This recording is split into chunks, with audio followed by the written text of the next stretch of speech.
Welcome everybody. Happy Wednesday. Happy Hump Day. Some quick NFL news for today. Calais Campbell to the Atlanta Falcons.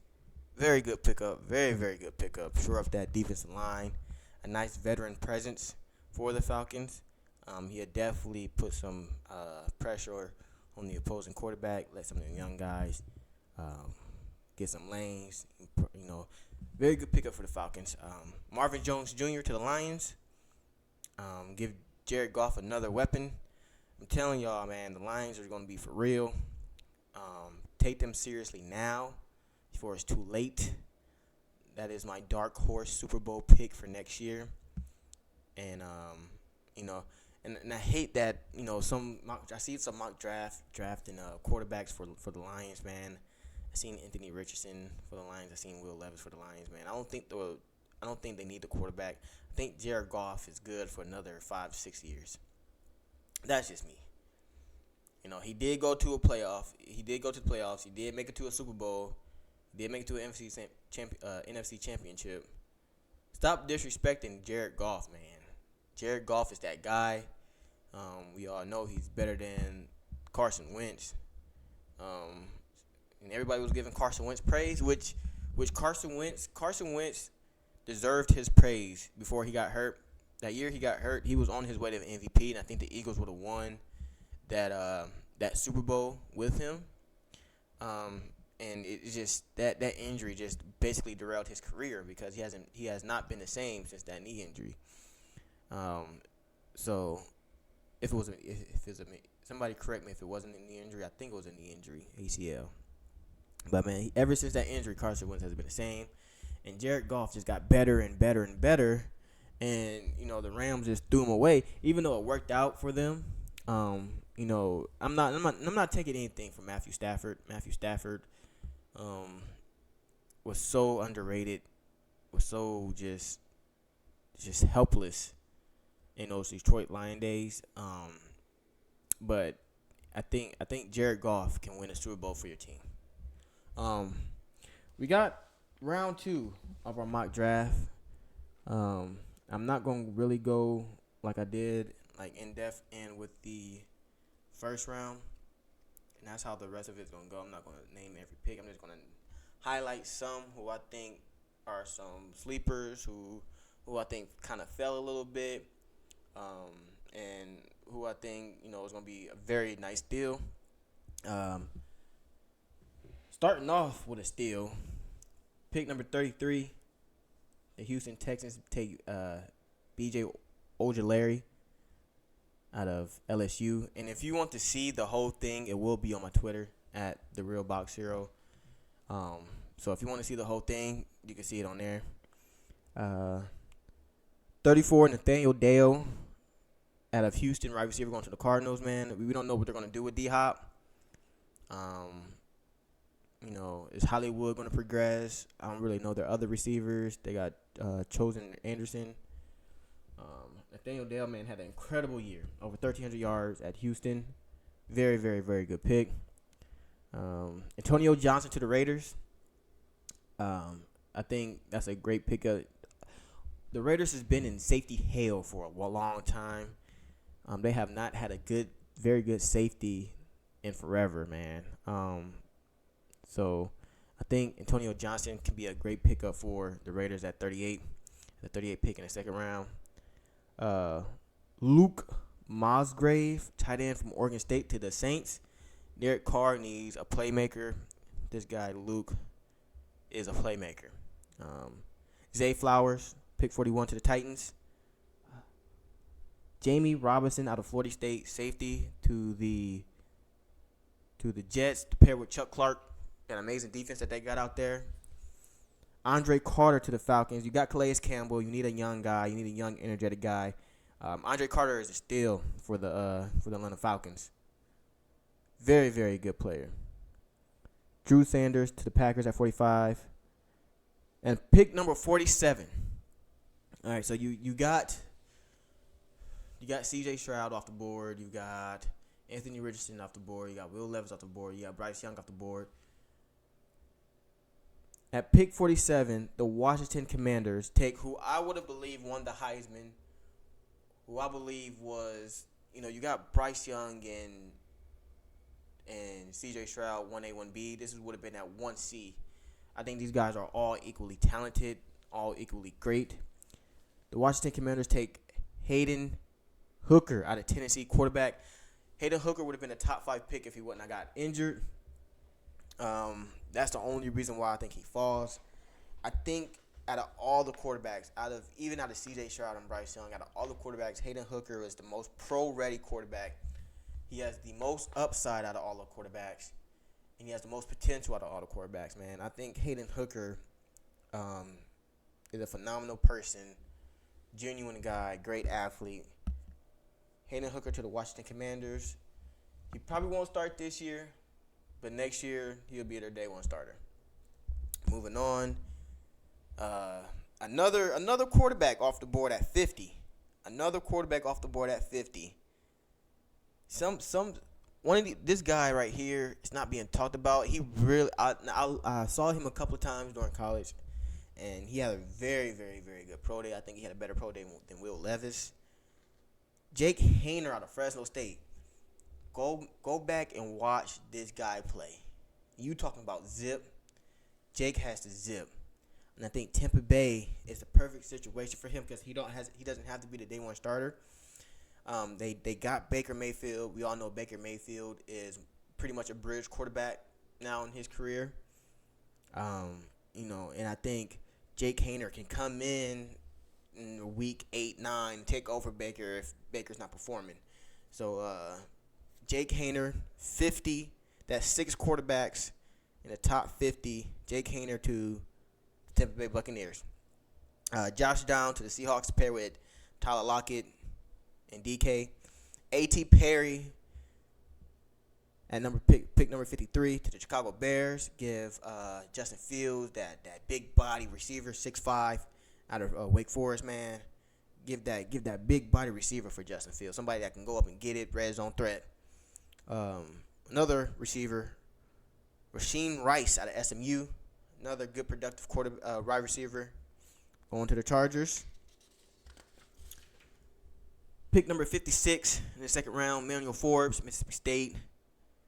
Another steal. The Cowboys missed out on 3 very good tight ends, but they get Darnell Washington with the 58th pick.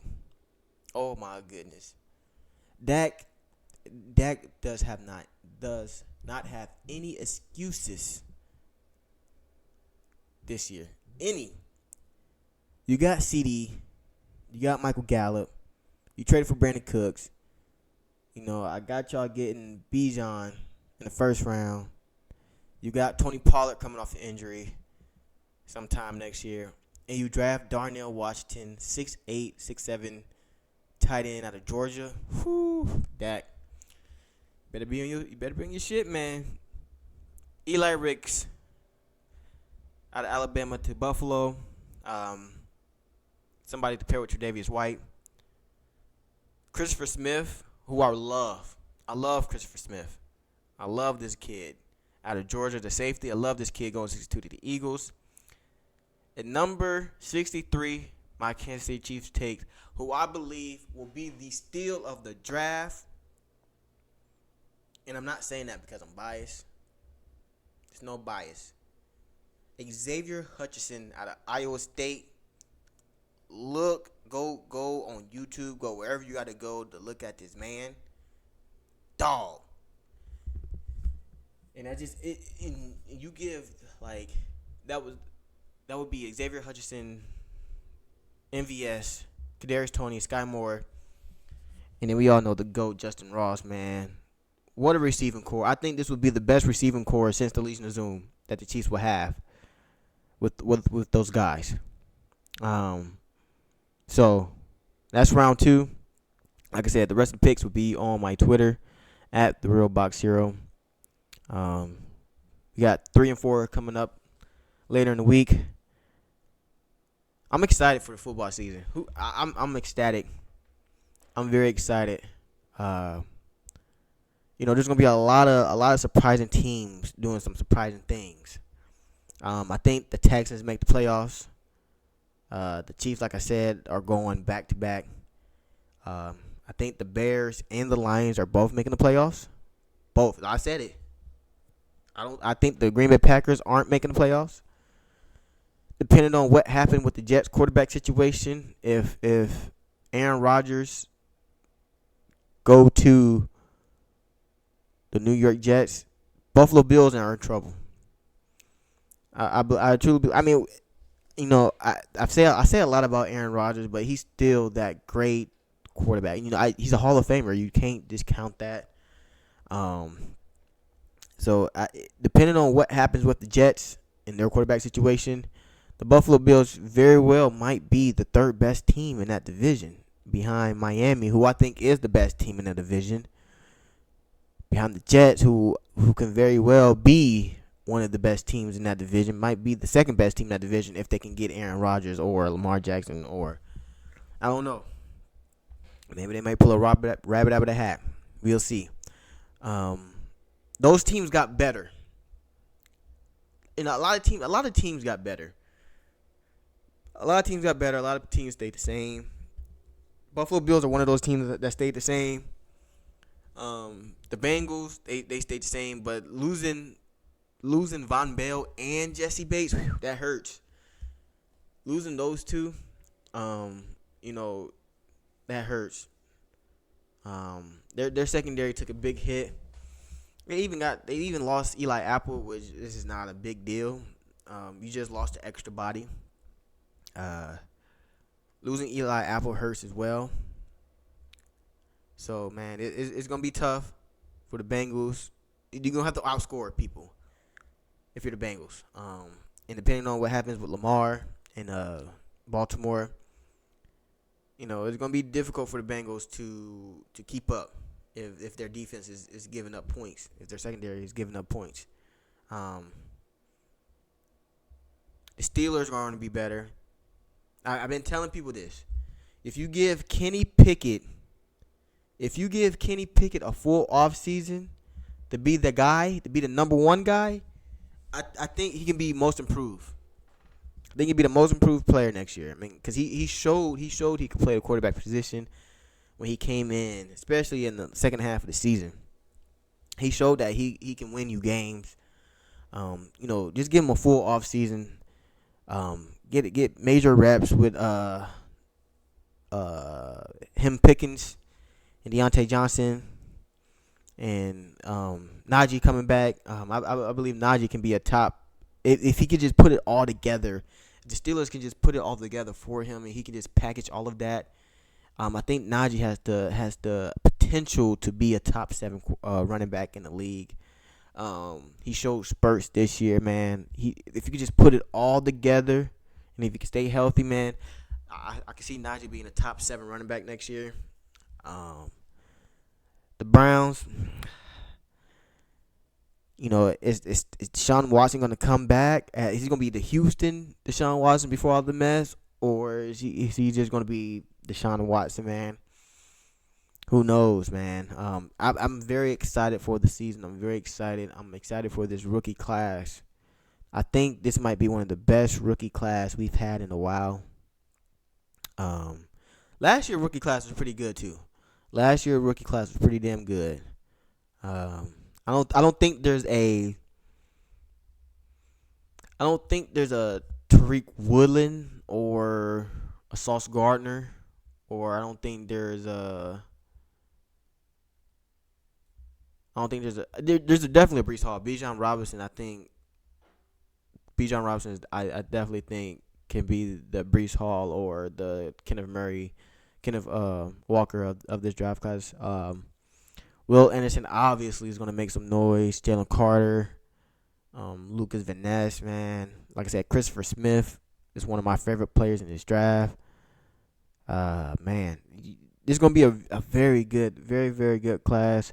I want to say you could probably say Devon Witherspoon, Joey Porter Jr., who I think is the best shutdown corner can be the Tariq Woolen and Sauce Gardner of this draft class. I just don't think they gonna have the same impact as those two guys had, because looking at Tariq Woolen and Sauce Gardner, man, Sauce only gave up I think one touchdown all year as a rookie. If when you're being compared to Revis Island, I mean, because obviously he's on the Jets, you're gonna get compared to Revis Island, to Darrell Revis. But when you're getting compared to him and it's making sense, that's crazy as a rookie. I think those two are going to be on the top of the top. I think they're going to be the two best corners going into next year. So it's phenomenal rookie class. Um, in all across the board. There's great players all across the board at quarterback, at running back, at receiver, at tight end, offensive line with Peter Skronsky and Osiris and Jordan and Paris Johnson and DeJuan Jones, especially the edge rusher. This might be the best edge rusher in class we've seen. With all the guys with which Will Anderson's in your and the guy from Army and Lucas and Tyree Wilson and man, these guys these edge rushers are different. I would probably have the weakest position this year, and it's still a pretty good position because the linebacker position is probably the weakest. The interior D line position is probably the weakest as well, probably two weakest. Cornerback is very good. You got names across the board. Devon, Christian Gonzalez, Joey Porter Jr., Eli Briggs, Kelly Ringo, Emmanuel Forbes, Dante Banks. Safeties are very good as well. So this is a very good and deep draft class. I'm excited. I cannot wait. So I'm so looking forward to it. I cannot wait for the end of April so we can see who goes where. And we do have WrestleMania this year. This week, we do have WrestleMania this weekend. I will have a predictions video on Friday for my WrestleMania predictions. And then on Saturday, I will have a video before WrestleMania goes live. On Saturday, that's after Stand and Deliver takes place. I'm going to be talking about Stand and Deliver, and then talk about a little bit more of WrestleMania, my thoughts of Stand and Deliver, and my final thoughts of WrestleMania Night 1.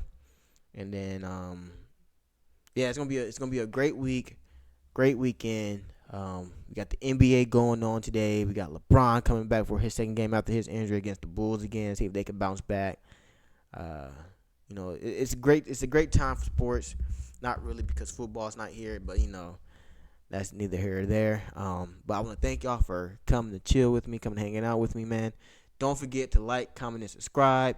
Hit me up on Twitter. Leave a comment. Just tell me what you think. Y'all have a good one.